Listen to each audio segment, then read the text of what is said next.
Os anéis da comunidade nunca quebram. Ou seja, a herança que nós recebemos da nossa comunidade, ela vai ficar ali presente e nós vamos ter que lidar com ela.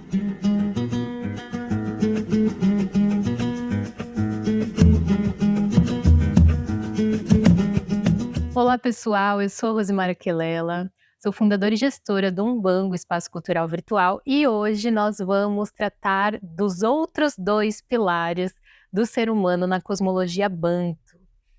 Na semana passada, no outro vídeo, eu compartilhei os dois primeiros pilares e hoje eu vou trazer outros dois. E a gente vai conversar um pouquinho sobre esse combo aí de valores para a gente repensar as nossas vidas. Para entender os conteúdos que eu vou trazer para vocês aqui hoje, a gente tem que entender primeiramente que na perspectiva Banto, o ser humano é algo muito para além do que é na perspectiva ocidental. Eu expliquei de forma um pouco mais demorada no outro vídeo, mas eu vou trazer aqui bem direto e reto que é: o ser humano é o seu corpo, a sua psique, a sua mente, as suas emoções, tudo junto, o seu espiritual, tudo isso é o ser humano, ou seja, muito. Então, nessa perspectiva, nada se separa. Dito isso, nós vamos para o nosso primeiro pilar, que é: nós somos o que comemos. Dentro dessa perspectiva, a gente tem a noção de que toda comida é entendida como o que entra pela boca, então é comida e bebida, o que é absorvido pela nossa pele, ou seja, todos os produtos de beleza que a gente utiliza, e o que entra pelas nossas narinas. Então, tudo que afeta o sentido do paladar, do olfato e do tato é alimento. E aí o que acontece? O alimento, ele é tido como algo que pode fortalecer ou enfraquecer a sua potência de vida. Eu posso trazer isso para vocês aqui no outro vídeo para a gente entender um pouco mais sobre o que é essa potência de vida, porque é algo um pouco mais complexo. Mas hoje eu vou trazer aqui nesse nome, potência de vida. Dentro da cosmologia Banto, acredita-se que nós já nascemos com uma potência de vida que é herdada dos nossos pais e dos nossos antepassados, e ela precisa ser nutrida. Senão, a gente acaba se enfraquecendo e se aproximando da morte mais rápido. Sendo assim, a gente precisa sempre estar cuidando dessa potência de vida. E a comida, os alimentos, são um dos fatores que vão fortalecer ou enfraquecer a nossa potência de vida. Então, nós temos essa ideia de que tudo que afeta o corpo físico vai, de alguma forma, afetar todo o corpo espiritual, psíquico, emocional dessa pessoa. E é interessante a gente perceber aqui que existe uma confluência entre a matriz africana e a matriz indígena. Porque se a gente for pensar nos diversos rituais, tanto de matriz africana, aqui na diáspora, quanto na matriz indígena, a gente vai ter, às vezes, um determinado preceito que a gente tem que seguir antes do ritual, onde a gente não pode comer determinados alimentos, senão aquele ritual não vai ter um efeito de mobilizar a nossa energia da maneira como deve ser.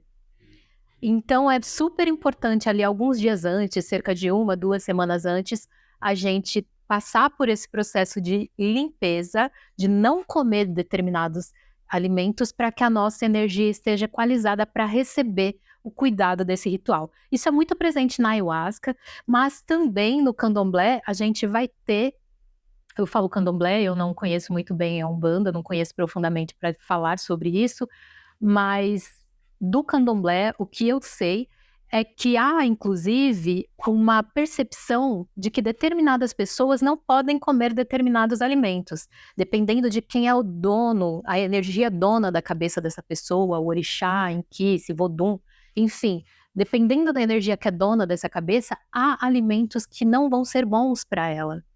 Então, ela não pode comer determinados alimentos e deve comer outros para fortificar a sua potência. Então, de alguma forma, esse conhecimento está presente ainda na diáspora, ali dentro dos hábitos que a gente tem em relação à comida dentro das religiões de matriz africana. Uma outra questão que a gente vai ter também, que é reflexo, acredito eu, dessa matriz de pensamento, é, por exemplo, as comidas que são servidas nas festas afro-brasileiras. Então, se você vai numa festa da Nossa Senhora do Rosário, por exemplo, você vai ter um banquete, você vai ter ali muitos pratos para oferecer para o público como uma forma, a comida é uma forma de troca de energia.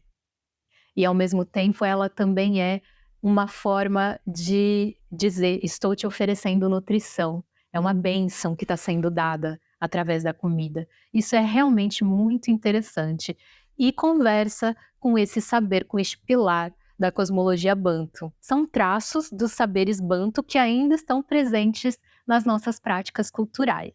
Inclusive, sobre essa questão da comida dentro do candomblé, tem um artista visual, Airson Heráclito, um grande artista visual brasileiro, que ele traz no seu trabalho essa relação com a comida. Em vários trabalhos, eu vou deixar aqui embaixo algum link para vocês verem mais sobre o trabalho dele, mas é muito interessante porque é uma outra forma também de acessar esse conhecimento e fazer as relações que eu estou trazendo aqui para vocês. Quando a gente olha para esse conhecimento e olha para o que a gente tem de perspectiva dentro da ciência moderna, a gente vai encontrar muitos ecos. A ciência moderna não fala da espiritualidade, ela não coloca a espiritualidade como foco dos seus estudos. Porém, dentro da neurociência, a gente vai ter a informação de que o intestino é o nosso segundo cérebro. O que isso quer dizer? Quer dizer que aquilo que a gente come, dependendo da forma como é processado pelo nosso sistema digestivo, vai potencializar o funcionamento do nosso cérebro. Ou seja, a ciência moderna já começou a fazer a relação entre comida e processamento cognitivo, e mente, e psiquismo. Então, há alimentos que vão ser muito danosos para pessoas que sofrem de ansiedade, por exemplo. Há alimentos que vão acalmar, que vão ajudar a gente a ficar um pouco mais tranquila, um pouco mais tranquilo. Então, dentro dessa perspectiva, existem saberes que vão confluir mais uma vez com essa perspectiva Banto muito antiga de que nós somos o que nós comemos. Então é bem interessante a gente prestar atenção nisso. Ainda seguindo essa linha de nós somos o que comemos, a gente tem a aromaterapia, que é uma vertente de tratamento que muita gente diz que não é cientificamente comprovado, mas existem estudos feitos sobre a aromaterapia, não no volume necessário para se dizer que a ciência comprovou, mas existem estudos que confirmam que há determinados aromas que vão influenciar o nosso sistema cortical, o nosso sistema cerebral como um todo. E por que isso acontece? Porque as nossas vias nasais, elas estão diretamente ligadas lá com o nosso sistema límbico, que é um espaço onde há parte do processamento da nossa memória. E aí, determinados aromas vão provocar determinadas memórias, determinadas emoções, porque o sistema límbico também é o espaço de processamento das emoções. Sendo assim, tem uma confluência com esse conhecimento trazido pela cosmologia Banto de que nós somos o que comemos, inclusive no processo olfativo. Uma outra relação que a gente pode fazer é a dos cosméticos. Existem muitos cosméticos que têm diversas substâncias químicas que são cancerígenas e que, segundo as Anvisas da vida e as normas todas ali que são seguidas pelos laboratórios, são colocados em quantidade que não são suficiente para gerar câncer no nosso corpo.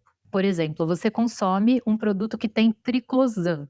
Triclosan é uma substância que tem geralmente nos sabonetes e produtos ali de higienização da pele. E o que acontece? A Anvisa tem ali uma quantidade de triclosan que pode ter em cada produto para que ele não seja potencialmente cancerígeno. E aí aquele produto é vendido no mercado. Só que nós não conseguimos ter noção de quantos produtos nós consumimos com triclosan para saber se a quantidade de triclosan presente em todos esses produtos vai fazer mal ou não para o nosso corpo. Então é muito interessante a gente entender isso, que a gente não tem muito controle, a gente não sabe muito bem o que está nesses produtos que nós consumimos. Tem também um estudo recente que foi feito sobre as laces, sobre produtos cancerígenos colocados nos cabelos sintéticos, que a gente vai consumindo aí sem nem saber. E isso está onde? No nosso couro cabeludo, na nossa pele. Então, de alguma forma, isso tem a ver com isso que o Baba Bumsek Fukial está falando, que está presente na cosmologia Banto. O que entra pela nossa pele também vai nos fortalecer ou nos enfraquecer.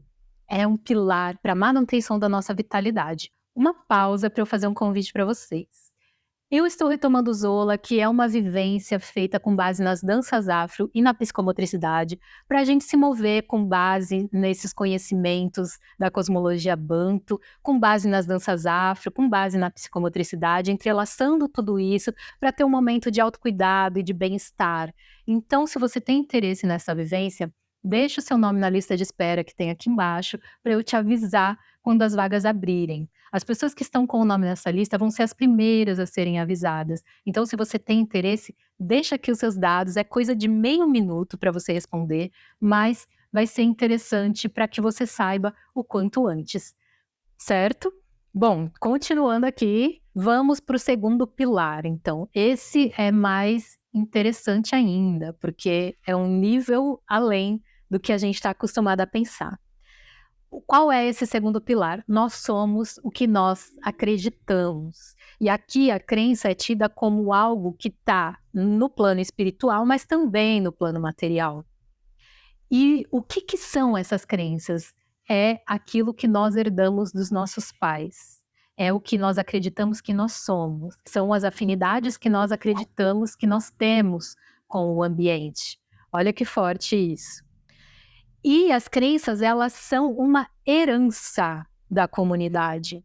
Ou seja, toda a nossa linhagem de antepassados, ela está cheia de crenças ali que nós vamos herdando. E vão estar presentes nos nossos comportamentos. E qual é o nosso processo? Qual é o nosso movimento, a nossa missão? É a gente conseguir mapear essas crenças e saber quais delas nós vamos manter e de quais nós vamos desviar. Olha que forte esse conhecimento. Porque aí a gente vai ter, por exemplo, agora na ciência moderna, um paralelo com a física quântica, onde existe muito essa ideia, né, de que nós somos o que nós acreditamos. Só que dentro dessa perspectiva da cosmologia Banto, isso é muito mais profundo. Isso vem dentro de uma linhagem. Tanto que tem um provérbio bakongo que diz: Intinga de kanda ninga katabuka ko, que significa os anéis da comunidade nunca quebram.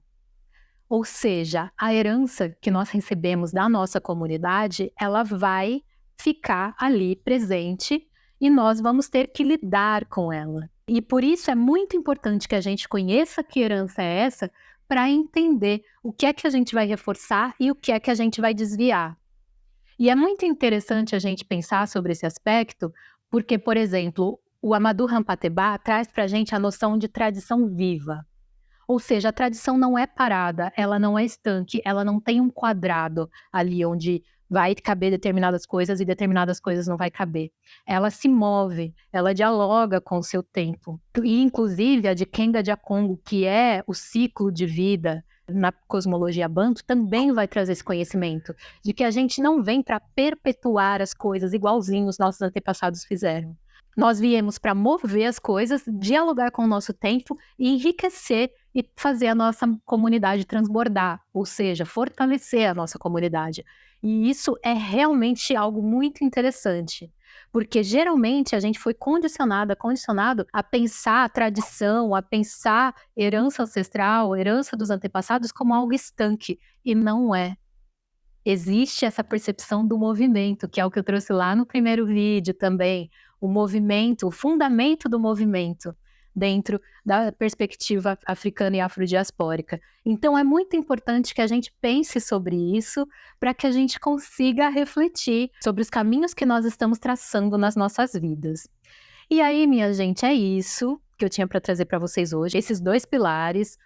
Nós somos o que comemos e nós somos o que nós acreditamos. Os outros dois pilares, que são nós somos o que nós vemos e nós somos o que aprendemos, que estão lá no outro vídeo, que assim que você terminar de me ver aqui, você vai lá ver também. Então, são esses 4 pilares, né? Nós somos o que nós vemos, nós somos o que nós aprendemos, nós somos o que comemos e nós somos o que nós acreditamos.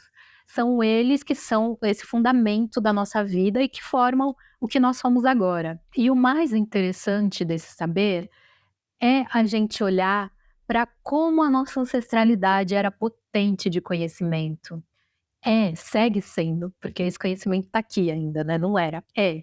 O quanto a nossa ancestralidade é potente em termos de conhecimento. Esse conhecimento, ele traz uma responsabilidade para nós, para nossa vida, para nossa forma de estar no mundo.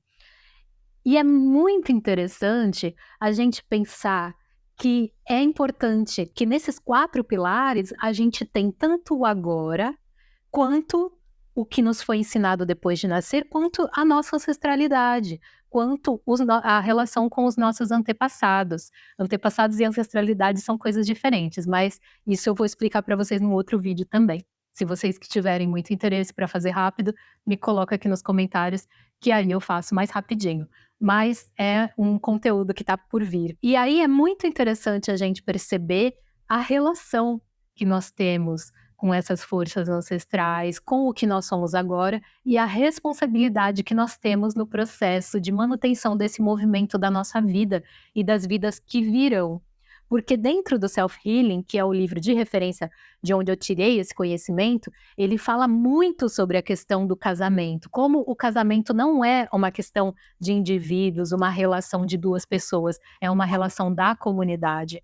Porque ao juntar 2 pessoas, 2 energias, você está juntando 2 heranças comunitárias, 2 heranças de antepassados e ancestrais.